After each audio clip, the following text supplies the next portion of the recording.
Today we are talking about correlations. Correlations is a very exciting topic because it is such a common type of test used in statistics and research. And it's also a building block for other more complex statistical tests. What I mean by that, it's like almost like a Lego piece that you could use to build like a Lego house, with the Lego house being like more complex and advanced statistical tests, like structural equation modeling or um, some other like regression analysis. We won't cover these more advanced topics in this class, but just know that by learning correlations that you have a really strong footing for learning these other tests if you do go on to take a more advanced stats class. Correlations are talked about all the time in research and in the news and in everyday language. I'm sure you hear people talk about how two things are correlated. So for today, we're going to go into more detail about what that means and have a full lecture on correlations. And this will be our last lecture as well. Okay, let's get right into it.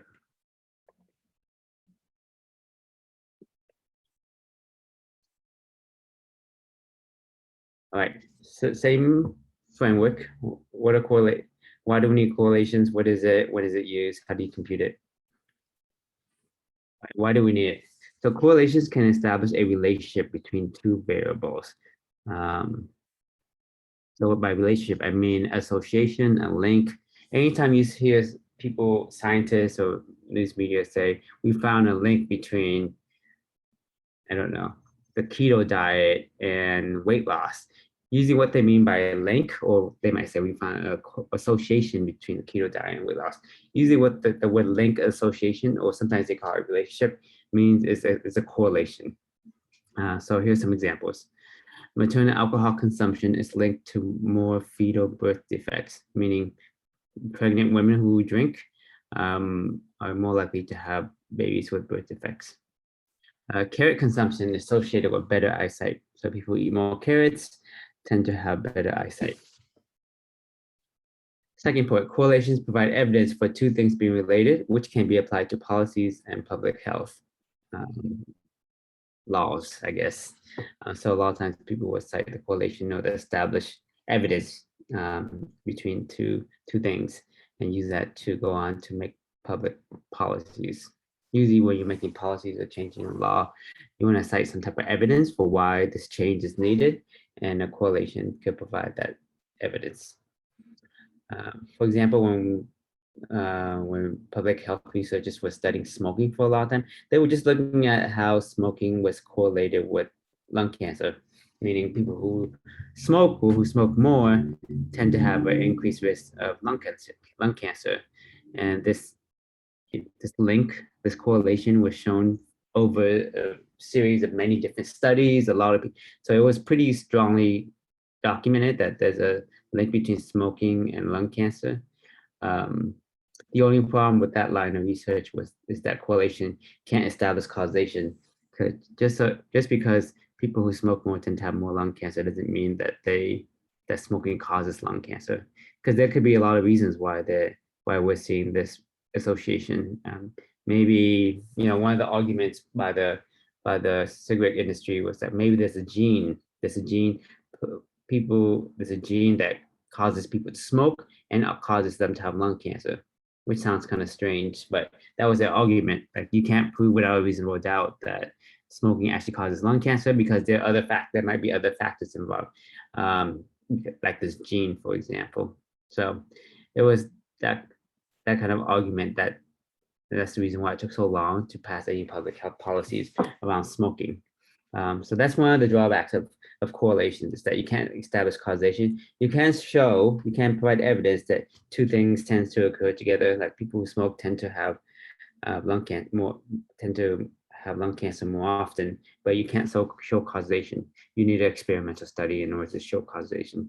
But even establishing the link through the use of correlation is super important um, because it could provide evidence for maybe do an experiment later on. experiments are very expensive. So you need some type of, usually you need some type of preliminary data showing, okay, maybe there is a link and we need to study it further by funding an experimental study. And correlations can be used to predict important outcomes. So really importantly, correlations provide a numerical number, a statistical number between two variables. And then you can use that to basically have a percentage of how accurate your prediction would be. So correlations there's usually two variables, there's an X and a Y, and you're trying to show that those two co-occur or they occur together.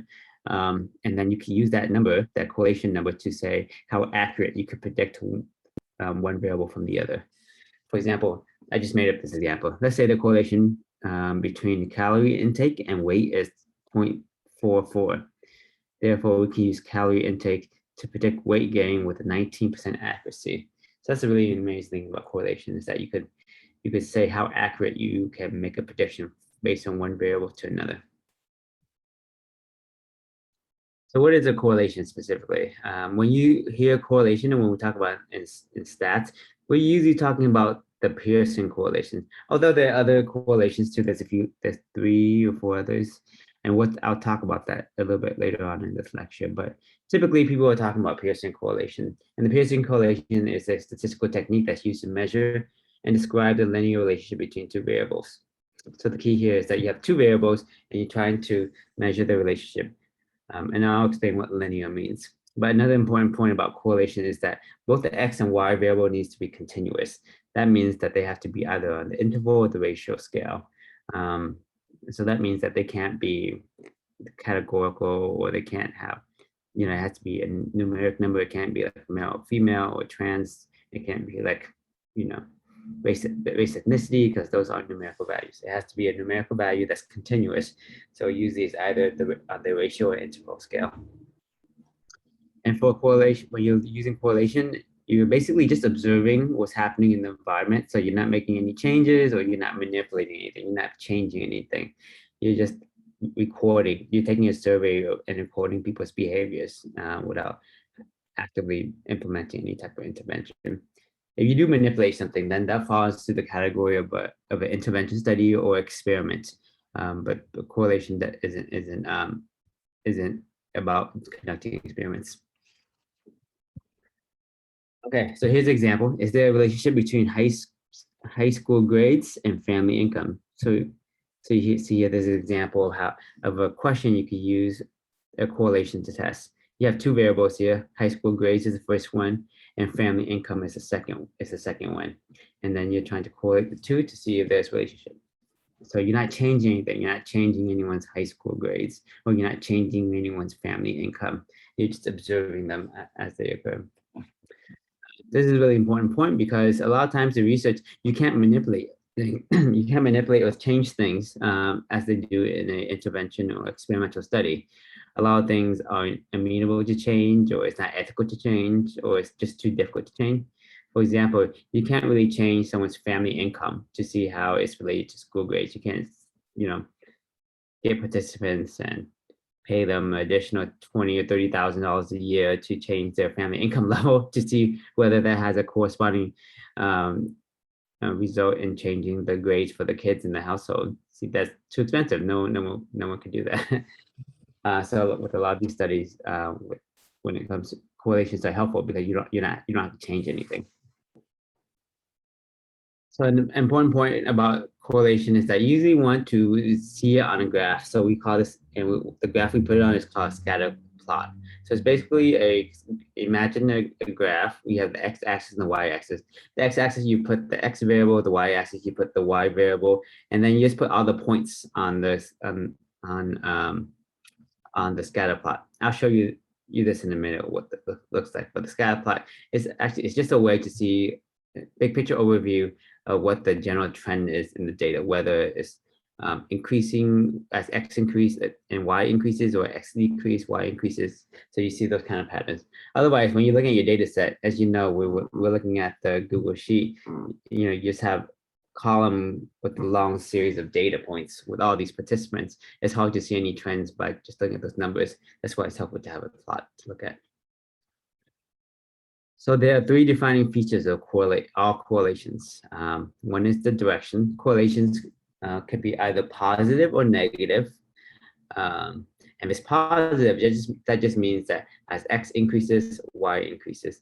And if it's negative, that just means that as x increases, y decreases. Or you could say this opposite too. As y increases, x decreases. It means the same thing. So what's the example of a positive correlation? I used to work for Starbucks. I was a barista, so I could attest to this example. So as the temperature increases and it gets hotter, Starbucks sells more iced coffee. This is a positive correlation because temperature is the x variable and selling iced coffee is the y variable. So as temperature increases, so does the sale of iced coffee. So they both increase together. So a negative correlation example would be as temperature increases, Starbucks sells less hot coffee. So as temperature, so first we have temperature and second variable is sale of hot coffee. So as temperature increases, the number of hot drinks decrease.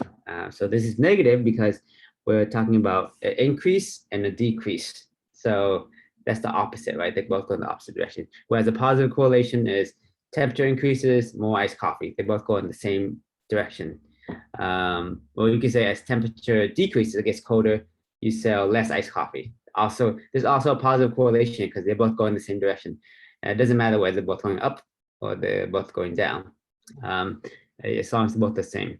But the negative correlation is when one goes up and one goes down, or one goes down, the other goes up. So like this example, as temperature increases, Starbucks sells less hot coffee. So increase in temperature, less hot coffee.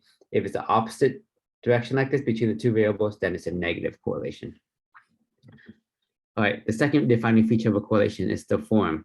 And that just means that the correlation is, for the Pearson correlation, the one that we're talking about in this lecture, in this class, is that it's linear. Meaning when you put all the points on the scatter plot, you should be able to draw a straight line through all the points. That means it's linear. If the points kind of make more of a curve line, then it's not linear. Then you need another type of correlation. You can't use a Pearson correlation. Usually if it's just a straight line, then it's a linear relationship. And that's what we see most often when we do research is this linear relationship. All right, the third defining feature of correlation is the strength or consistency. You'll see both words used. Like what is the consistency, what is the strength of correlation? And this is just the number associated with the correlation. So correlation values range from -1 to 1. And with numbers that are closer to those extremes being a stronger correlation or more consistent correlation. So a perfect correlation is one that is either a -1 or +1. A weaker correlation is one is -0.5 or +0.5, and a zero correlation with not correlated or not related at all is two variables have a correlation of 0. Okay, here's some examples of different correlations. And this is also a scatter plot. So you see here, look, for example, look at A. You see here, these are points that we put on the plot. You see here, X is on the X axis, Y is on the Y axis. And so depending on, this is the one data set, B is another data set, C is another data set, and D is yet another data set. You see here, the scatter plot is you're putting a bunch of all the points for the data set onto the graph. And then you draw a line to show whether there's any type of trend or not. So let's look at what each of these graphs mean. So the first one, A, is a perfect negative correlation. You can assume that one has a correlation about -1, because if you draw a line, all the points fall on that line perfectly. When that happens, where everything falls on the same line, then you get a value of a perfect correlation of -1, well, very close to that. All right, so graph B, you see here that the points just scattered everywhere. There's really no trend. You really can't draw a line. So this is a correlation of 0, meaning that there's no relationship between the X and Y. So if you could draw like a full circle, like a perfect circle, that's usually mean around all the points, that usually means there's no correlation at all. C, you see here, you have the points are kind of gathered around this line. The points are gathered around this line. They're pretty close to the line. So you can say there's a pretty strong correlation. They're not spread out like B. They're more clustered close to the line. So this would be a correlation about 0.90. So this is very close to the perfect correlation of 1.0. And just notice this is a positive correlation because it's sloping to the up and to the right. And it's a very high number. The magnitude is a high number because all the points are clustered very close to the line. Finally, D is another correlation, another data point with, and this correlation is a negative correlation because you see the line there, it kind of slopes to the right and down. So anytime it's to the right and down, it's a negative correlation. That just means that as X value increases, the Y value decreases. And notice how the points are scattered pretty widely around the line. It's not very close to the line like it is in C or A. So when it's scattered very widely around the line, it usually means it's a weaker correlation. So in this case, the correlation is negative 0.40. Here's some more examples of scatter plots and correlations. First one is a perfect positive correlation of 1. You see how all the points fall on the line, it slopes to the right and up. Remember, to the right and up is a positive correlation, and to the right and down is a negative correlation. The second one is a correlation of 0.8. So very similar to the first one, where all the points slope to the right and up, but they're not clustered so close to the line of the first one. I mean, they're pretty close. They're 0.8. That's a very strong correlation. But as you know, as the number gets smaller, the less they are clustered close to that line. So this we could consider a highly positive correlation. The third one, a correlation of 0.3. You see here, there's still a discernible slope of the points slope to the right and up, but this one's scattered pretty widely around the line. So that's why the correlation is weaker, is 0.3. And the middle one, the correlation is 0 or equals 0. That just means there's no discernible slope at all. I mean, you can see the line drawn, but that's just to indicate that there's no slope. You can't really draw a line because all the points don't really trend towards one direction or another for you to know which way the line should be drawn. And these lines that we're drawing should always be about in the middle of all the points. So that's why you see other lines about on the average of all the points. All right, the next one, the low negative correlation, R equals negative 0.3. You see here, this is negative because it slopes to the right and down. So remember, positive is when it slopes to the right and up. So negative is when it slopes to the right and down, and it's scattered pretty widely around the line. So it's a weaker correlation. So that's why this is a low negative correlation. And then to the right of that, R equals negative 0.8, also negative because it slopes to the right and down, and it's also a higher correlation because it's clustered closer to the line. And then on the right side, you have a perfect negative correlation where it slopes to the right and down, and all the points fall directly on the line. So how might you see correlations presented in the literature? So if you look at this table to the right, this is what you might see when you're reading a research article. This is called a correlation matrix. And what it is basically a table, and it has all the labels on the left side and then on top. So the labels, the variables are income, education, age. And the way you would read this is by matching up the number with which two labels they connect to on the left and the top. So for the first one, for example, positive 0.65, you see here how this is connected to the left label of income and to the top label of education. And this just means that the correlation between income and education is 0.65, is positive 0.65. And to the right of that, you see that the value of positive 0.41. This just means that the correlation between income and age is positive 0.41. And again, to the right of that, 0.27, the correlation between income and IQ is a positive 0.27. You're going to see these asterisks as well. The asterisk just means it's significant. If it's 1 star, that means it's significant at the 0.05 level, which is what we've been using for the class. But sometimes in the literature, they use a 0.01 level, which is even more strict. And that's what's indicated by the 2 stars, the 2 asterisk. But just know whether you see 1 or 2, that means that this value is significant. Okay. What else? Oh, let me explain the other correlation. So correlation of positive 0.11 is a correlation between education and age. Correlation of 0.38 means is the correlation between education and IQ. A correlation of negative 0.02 is the correlation between age and IQ. And to the left here, I interpret each of these correlations just so you get a sense of how to think of them or how to interpret them. So you look at the correlation between education and income. The way to read that is that there is a significant positive correlation between income and education. R equals 0.65 and P is less than 0.05, meaning it's significant. And what this means is that higher income is associated with more educational attainment because there's a positive correlation, right? So income, more education. That's what the positive correlation means. If you look at income and age, the correlation between income and age, there's a significant positive correlation between income and age. R equals 0.41 and P is less than 0.01, so it's significant. And so how you interpret this is that being older, age, is associated with higher income. So more age, more income. There's a positive correlation, so they both go in the same direction. That's why it's positive. Let's jump down to, I won't go through all of them, but let's jump down to the last one, age and IQ. So you see here that age and there is a non-significant negative correlation between age and IQ. So because it's not significant because it doesn't have a star. Remember, a star indicates significance, so a lack of a star means it's not significant. And there's a negative value, meaning that as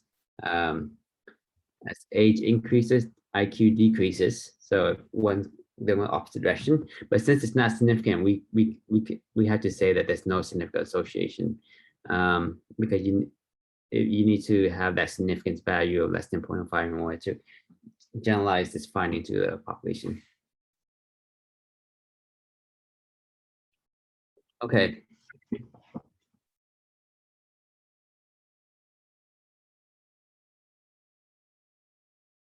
Okay, so these are other characteristics of a correlation that are important to know.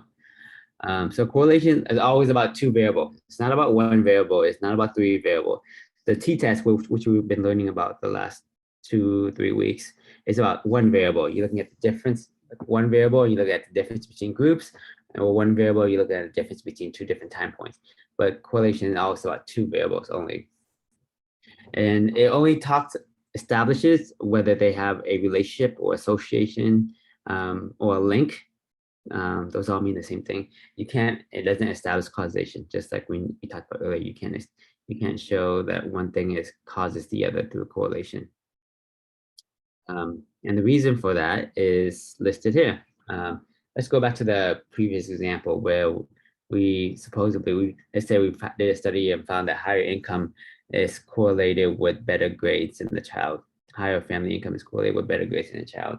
We can't say this is income causes better grades because there could be a lot of interpretations for this correlation.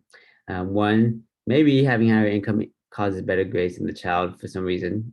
Maybe you buy more resources for the child or something, or maybe you're able to put the child in a more expensive school because you have a higher family income. Another interpretation of this correlation is that higher educational attainment in parents causes both higher income and better grades in the child. So here you see in the second interpretation, higher income doesn't cause better grades in a child, but it's actually the parents might have very high educational attainment. They might have a higher degree, and because of that, they also make more money, and they also encourage the child to do better in school just because that's the priority given the parents' educational background. So in this case, income doesn't cause higher grades. It's actually the parents' educational attainment that causes higher grades. Another interpretation is that having higher income allows more opportunities for private tutoring, and this tutoring causes better grades in the child. So here you have, the interpretation could be 3 variables instead of 2. So higher income, you're able to buy tutoring for the child, and since you buy tutoring for the child, the child has better grades. And so in this case, higher income doesn't directly cause better grades, but higher income only helps provide for the tutoring, which is the real reason why you have better grades. Yeah. This is important because, especially this last interpretation, if you want to make policies based on these research findings, if you just think the higher income causes better grades, then you might, give everybody a stimulus check every month, and hope that, brings about improvement in the grades. But you'll be targeting the wrong thing. If the tutoring is the real cause of better grades, then you don't want to pass a policy to give everybody a stimulus check that's expensive and it's not targeting the right thing. Instead, what you should do is create a program where tutoring is all free for everybody. Then the child can have better grades. So that's why it's important to make sure you understand what truly causes what, and correlation that can't establish that causal relationship. So there are many other possible interpretations for why a family income is associated with better grades. I just go through this thought exercise of these potential explanations, just so you know that there could be a lot of potential explanations for why a correlation exists, and that's why we can't say one thing causes the other, because there could be a lot of factors involved. Another characteristic of correlations is that the relationship between X and Y variables can be, that correlation value can be impacted by the variability in X and variability in Y. Variability is the variance or the standard deviation, which we talked about before and we computed as well. So it's important that when you're using, you don't have to memorize this, but just know that if you have a lot of variability in X and a lot of variability in Y, that usually results in a larger correlation. If you have not very much variability in X or Y, then that usually results in a smaller correlation. Another important characteristic is outliers. Correlations do better if there's any extreme values. That reduces the size of the correlation. So if you look at this example here of this data set with a bunch of different ages, 20, 21, 23, 21, 24, 27, and 99. So if you compute the correlation of this to people in their 20s, it'll probably be a very high correlation, maybe 0.8 or something. But if you include the 99, then the correlation drops a lot, maybe just to 0.1 or 0.15. So just know that having an outlier value like that reduces the correlation size. And prediction. Correlations can help with prediction, just like we said earlier about how if you find that variable X is correlated with variable Y, you could use X to predict Y and get a number of how accurate your prediction is. And so if you see the examples listed there, a correlation of 1 means X can predict Y with 100% accuracy. And how you get the accuracy number is just taking the square of the correlation value. So the square of 1 is 1 times 1 is 100, is 1, which is 100% accuracy. A correlation of 0.5, if you have that, then X can predict Y with a 25% accuracy. If the correlation between X and Y is 0.225, then there's a 6% accuracy of predicting Y from X. I mentioned earlier that there are many different types of correlations. The one that we've been talking about is the Pearson correlation. And the Pearson correlation is used when both the X and the Y variable are continuous, meaning they're on the interval or ratio scale, and that they have a linear relationship. That just means that you can draw a straight line through all the points. This is the most common type of correlation that you'll see used in research. That's why we're talking about it here today. There are other types of correlation. There's a Spearman correlation. This is used for the ordinal scale. So ordinal meaning like ranks, like firstborn, secondborn, thirdborn. There's the point biserial correlation. This is used when the X variable is on the interval or ratio scale, but the Y variable is dichotomous or binary or binomial. That just means they all mean the same thing. That just means that the Y variable has only two values. It's either 0, 1, pass, fail, cisgender, transgender, whatever the two categories are. BIPOC versus non-BIPOC. The phi coefficient is used when both X and Y variables are dichotomous. So it's not super important for you to know the difference between all these correlations. Just know the first one, the Pearson correlation. I just put this here just so you're aware that there are other types of correlations out there that can be used, but we won't be covering them in this class. Okay, so as you know, any statistical tests you use have a set of assumptions. about the data that needs to be met, meaning that these are requirements for the data. The data have to meet these requirements for you to use these tests. So for Pearson correlation, the X variable should be normally distributed. That just means that when you plot X on a histogram, it should make like a normal curve, just like we've seen on the normal curve, the symmetrical normal curve. Same thing for the Y variable, should also make a normal curve. Homoscedasticity, meaning the variance should be the same across all levels X and Y variables. I won't go into too much detail about this, but if you, yeah, I'll just leave it there. You don't need to know this slide too carefully. Just know that the assumptions, and if you need to find them, they're here on this slide. Linearity, we talked about before. X and Y should have a linear relationship. So if you put them on a scatter plot, then you should be able to draw a straight line through it. But if the points make more of a curve, then that's not linear. Then you have to use a different test. The variable has to be continuous. We had talked about that already. That means X and Y variance should be on the interval ratio scale. And there should be no outliers. We talked about that already. Outliers are just extreme values that are way outside where the other X values are, or where the other Y values are. Okay, when do you use correlations? So generally correlations are used to establish evidence for the link between two variables. So that's basically the primary purpose of the correlation. And so we can expand that and use that in a certain specific use cases. So that's 4 here. So for prediction, we talked about already how you can use, if something's two variables are very highly correlated, you can use one variable to predict the other. For example, student SAT scores can predict college GPA. That's based on a correlation test. They take students' SAT scores and they take the students' GPA later on in college, and then they correlate those two variables and see if it's high. If it's high, it means that SAT very highly predicts GPA with a high accuracy rate. Validity just means that when you have an instrument, it should be measuring what it says it is measuring. So let's say a researcher develops a new IQ test, and it's supposed to measure IQ, but you don't know if it actually does measure IQ. And then one way to establish that that it does measure IQ, which is called the validity, that it's measuring what's supposed to measure. So one way to establish that validity is by correlating your new IQ test with already established or old IQ tests. If you have a high correlation between your IQ test and these other IQ tests that have been around for a long time, then you can say you have evidence that your IQ test is valid.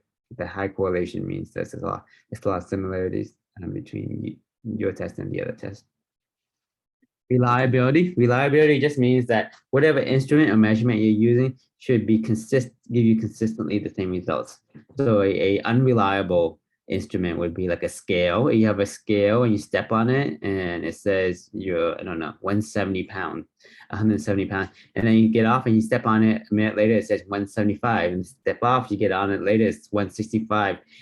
That's not reliable because it's giving you a different measurement each time, even though your weight is very likely to be the same. It's not fluctuating that much within a period of a few minutes, unless you use the bathroom or something, but we're assuming that you're not. So it's not reliable. What would be a reliable scale is if you step on the scale and it says 170, you step off, you step on it, a minute later it says 170, step off, step on it again, it says 170. If it consistently gives you the same weight over and over again, then it means it's reliable. And so this same principle of reliability can be applied to IQ tests or depression measures. It just says that people who take these measures over and over again, they should have about the same score. Like IQ is not supposed to change for a person. So that a person should be able to take IQ now and in a year after that and several years down the line, and the IQ should be about the same. And so a reliable test means that your IQ is about the same every time you take it. And a correlation can help establish reliability, because what you do is you basically take all these points and you correlate them. The points between these different time points, and you correlate them just to show that if they're very similar, then you should have a high correlation, and that means that the scale is reliable. And lastly, correlations are used for theory verifications. So a lot of times scientists and researchers will have a theory or have a hypothesis about what's happening in the world. Maybe they're noticing people who tend to exercise more are not getting sick with COVID, regardless of how old they are. And so one way the scientists could demonstrate this or verify this theory is by surveying a bunch of people, asking them how much they exercise, asking them whether they contracted COVID or not, and showing that people who exercise more are less likely to contract COVID. Then you could have, your theory is verified through the use of correlations. Okay, so how do you compute it? So let's talk about the hypothesis testing framework, which we have used before for the independent sample t-test and the pair sample t-test. So basically correlations can be used within the same framework. First, you state the hypothesis. No hypothesis means the correlation between the two variables is zero. There's no correlation, there's no relationship. So you see here that it looks like a p equals 0, but the p is actually Greek, and it's the word for it is rho, R-H-O, rho equals 0. That means for the population, there's no correlation. The alternative hypothesis, which is what you're usually trying to prove, the alternative hypothesis states that rho does not equal 0, which means that there is a correlation between the two variables, and it could be positive or negative. Okay. Step 2, you have to compute the test statistics.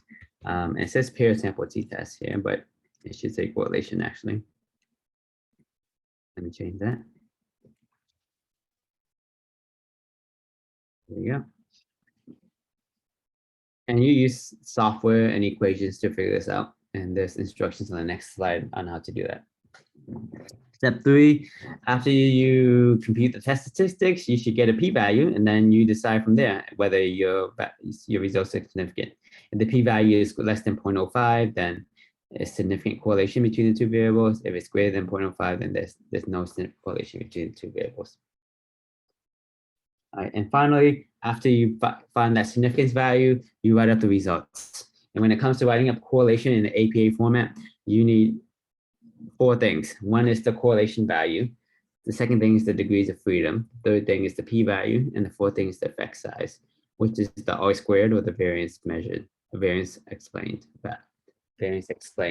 number.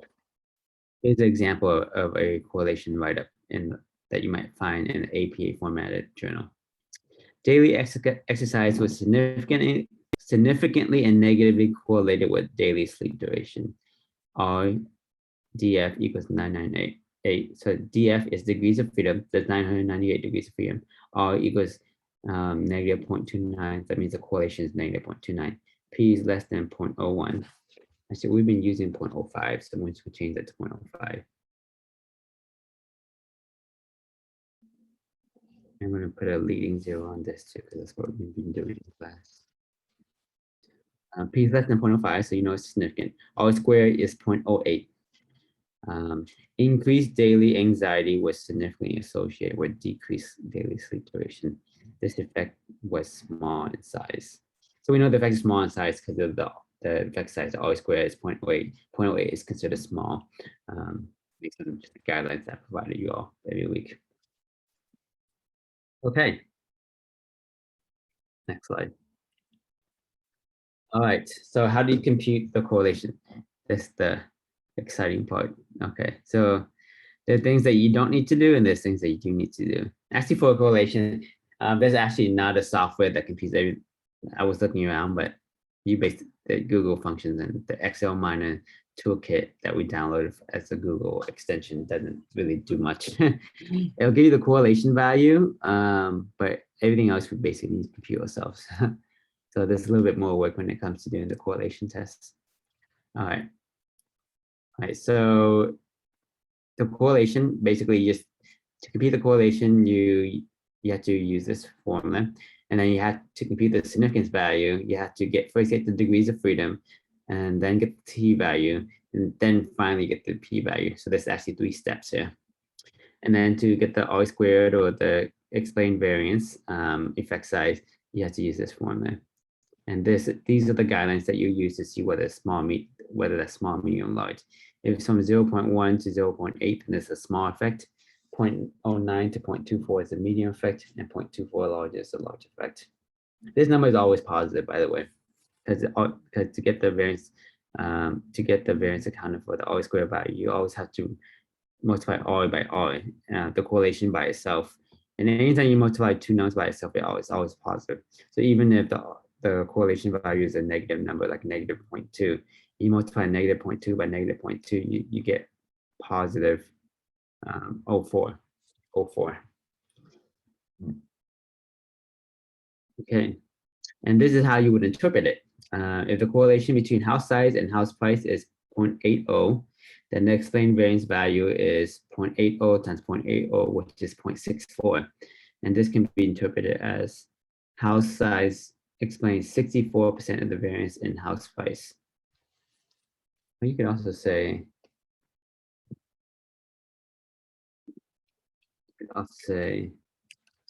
the house size predicted house price a 64% accuracy. So you could say either one, they mean the same thing. All right, finally,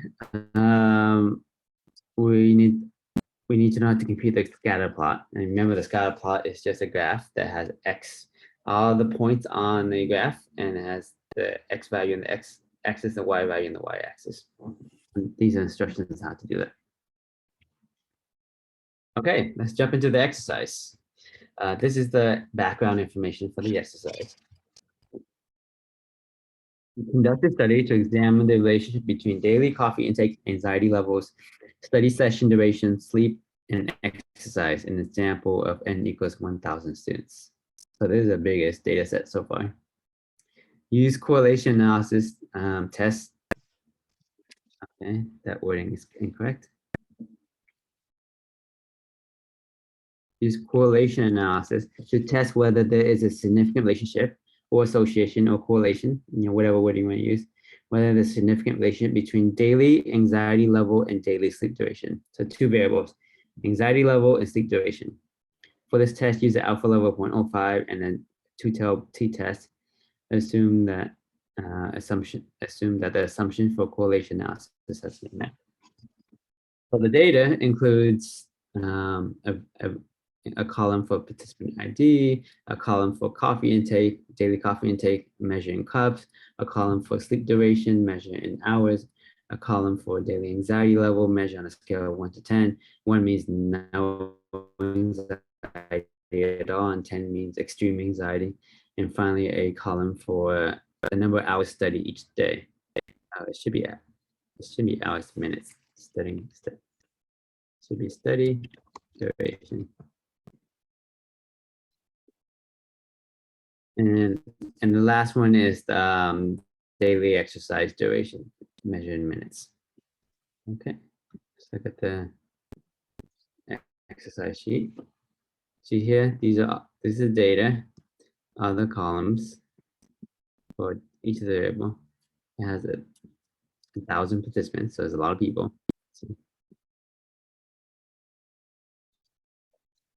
Okay. Let's go back to the last page and see what the questions are. I'm gonna copy this. The same format that we used previously in the other exercises too. Okay, and I'm just gonna paste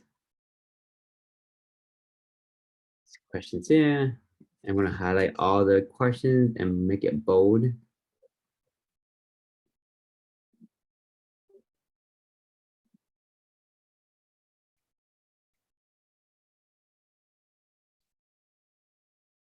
What's really nice about doing these lecture exercises is that I give you these hints.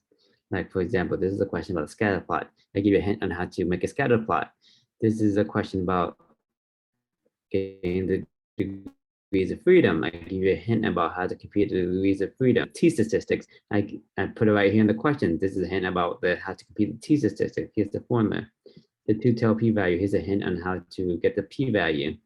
The variance accounted for effect size, here's the hint on how to do that.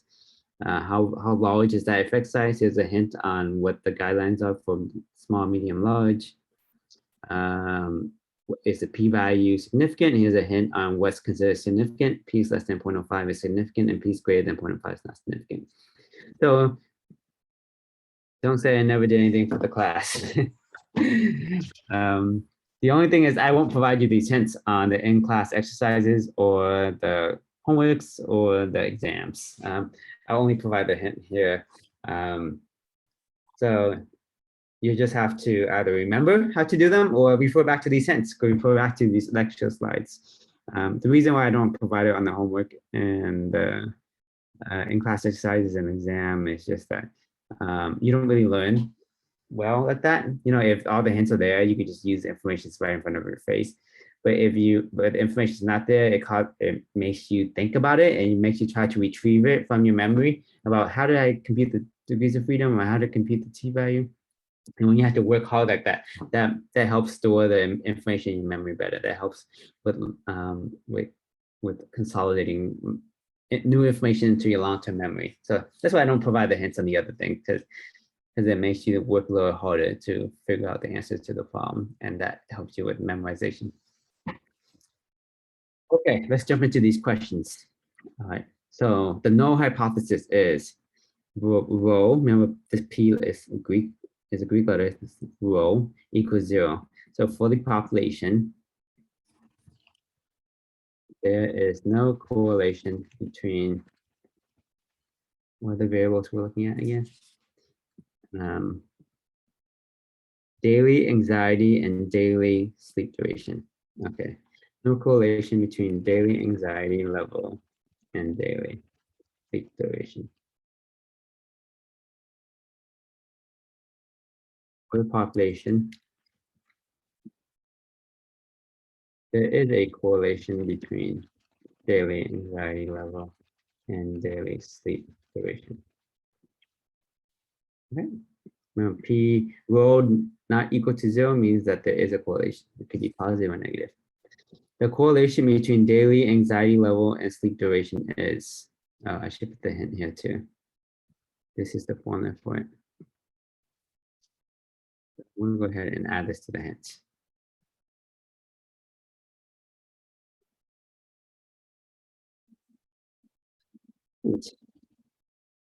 Use this formula.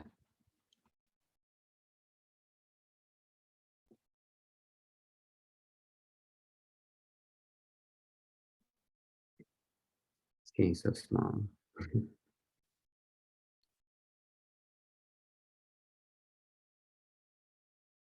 Okay, let's go back. All right. So remember, this is the hint. Okay, here. Use this formula. R equals correlation ABAB. Okay, so I'll just copy this. And maybe I'll just write it over here. Correlation.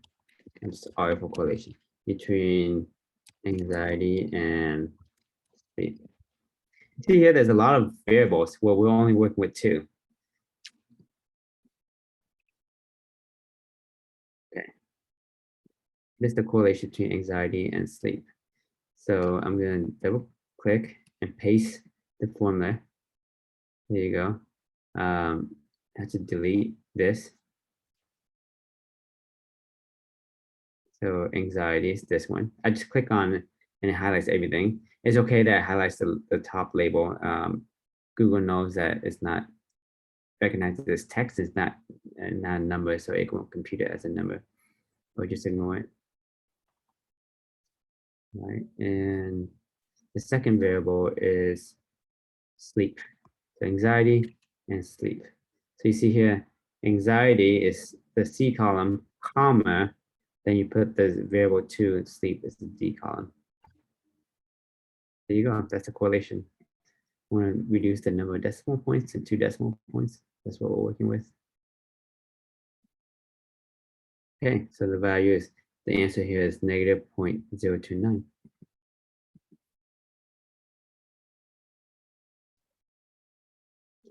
Okay. The scatter plot of this correlation with anxiety on the x-axis, sleep on the y-axis show what? Does it show that the points slope up to the right or down to the right, and the points cluster close to the line, or widely scattered around the line?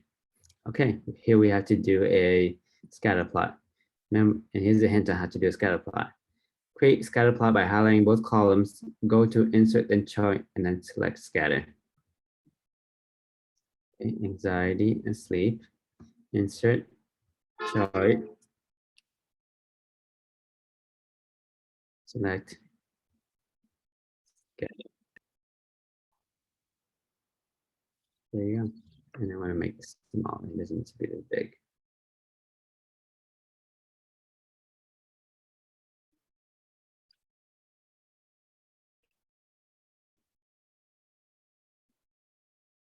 So finicky to move. Okay. I'll just say scatter plot.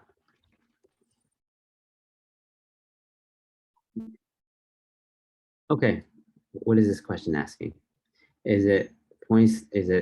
Are the points slope up to the right or up to the right or down to the right? Looks like it's down to the right to me.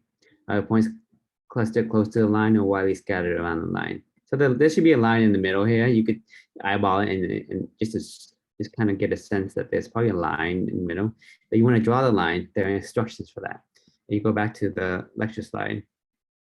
You see here, compute scatter plot. You highlight both X and Y column underneath the chart type, select scatter. And then the last thing we haven't done it yet is select customize, then series, then trend line, and change the color to black. Okay. So what you do is you go back to this, double click on it, brings this up again. Go customize, go series, and select trend line. And you see here, you can't, it's hard to tell, but they drew a line. Let me make this bigger. By selecting that, it created this line here, this light blue line. You see that? The way to make it more visible is to change it to black. And then change the opacity to 100% instead of 40%. So you see here, now it's more evident where the line is and which way it's sloping.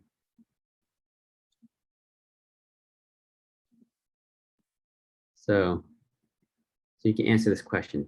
Do the points slope up to the right or down to the right, and the points cluster close to the line, or widely scattered around the line?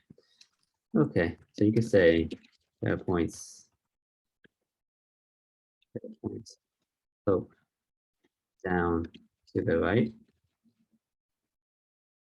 the point scattered probably around the line.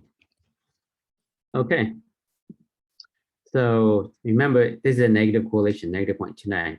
Anytime it's negative, that means the line is gonna slope to the right and down. And if the correlation value is small, that means it's gonna be widely scattered around the line, just like in this case. If the correlation was larger, like say negative 0.90 or negative 0.95, you will see all these different points, sitting really close to the line.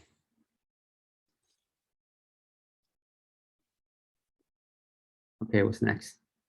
What is the degrees of freedom? Remember, and here's the hint, the degrees of freedom formula is n minus 2. So n in this case is 1,000. It's 1,000 participants minus 2. So you get 998. That's the degrees of freedom. The t-statistics, what is it? Remember, the t-statistics is what we need to compute in order to get the significance value. So we can use this formula here. Actually, let me just write the degrees of freedom here, just to be consistent with what we had earlier. So equals 1,000 minus 2. There you go, 998. So, okay, the t-statistics using this formula. Right. Code. And then copy this. Paste it here. All right, so we just need to fill in the appropriate values. So R is this value up here, R equals negative 0.029. Delete that, negative 0.29. We put the R here as well, negative 0.29. And then This is just the square root. You don't have to change that. DF is degrees of freedom. Delete that. Degrees of freedom is 998. Enter. That's the T statistic. Negative 9.57. Okay. What is the two-tail p-value? So here's another hint. Use this formula for the two-tail p-value. Okay. P-value. Make that bold. The two-tail p-value is, just copy this.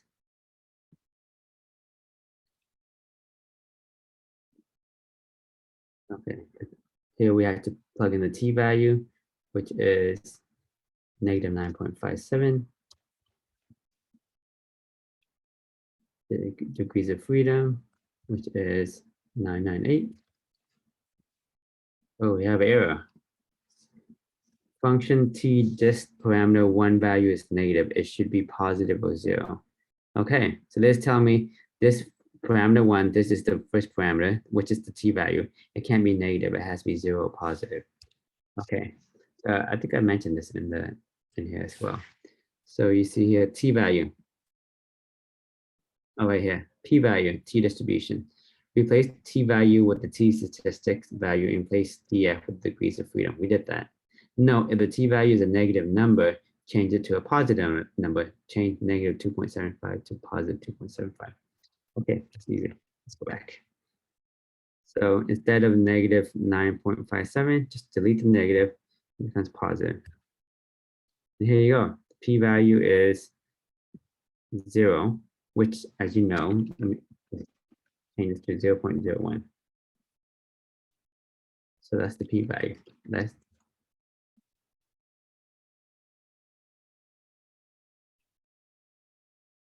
less than 0.01. The percentage variance accounted for, which is the R squared value. And here's the hint, the formula. R squared equals this thing. Let's copy this. Oh no, that's not the R squared value. R squared value is R times R. It's R times.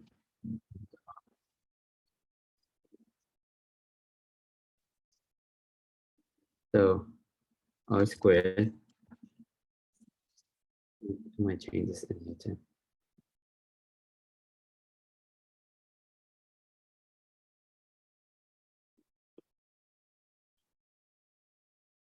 Okay, R squared equals R times R.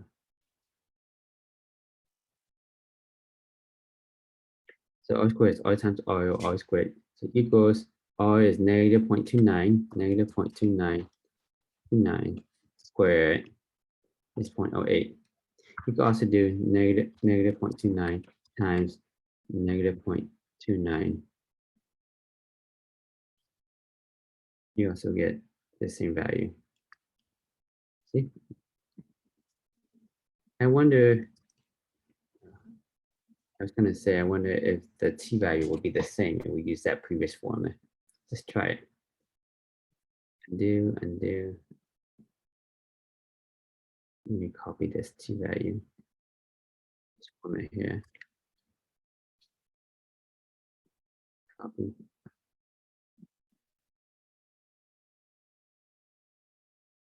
And let me put it here. Paste it here. Just fill in this t value with negative 9.57, 9.57. T value negative 9.57. Degrees of freedom is 998. Oh, you also get the same value, 0.08. So it doesn't matter whether you use R squared or this t value formula. It's the same, but you use R squared because it's easier. It's much straightforward. The R squared value is 0.08. The magnitude of the variance accounted for effect size is here, if it's between 0.01 and 0.08, then it's small. So this is at 0.08, so it's small. All right. The correct interpretation for the variance accounted for is, so how do you interpret this 0.08? You could say we're looking at anxiety and sleep, right? Anxiety levels, predicted sleep duration, um, at 8% accuracy. Or you could also say, another way of saying it is anxiety level accounted for 8% of the variance in sleep duration. Okay. So based on the p-value for this test, we can conclude, was it significant or not? Now p-value is less than 0.01, so it's significant.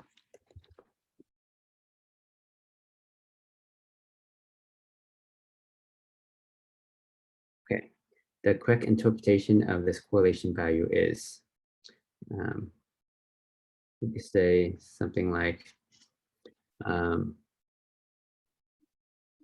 anxiety level was negative, significantly negatively associated with sleep duration. Another way of saying this is that increased anxiety level were associated with decreased sleep duration. You remember, negative correlation means as one variable increases, the other one decreases. They have moved in the opposite direction. So the way, how would you write this result in APA format? Let's jump back to the lecture and see what it says. I think I already wrote it out too. Yeah, I did. This. Paste it here.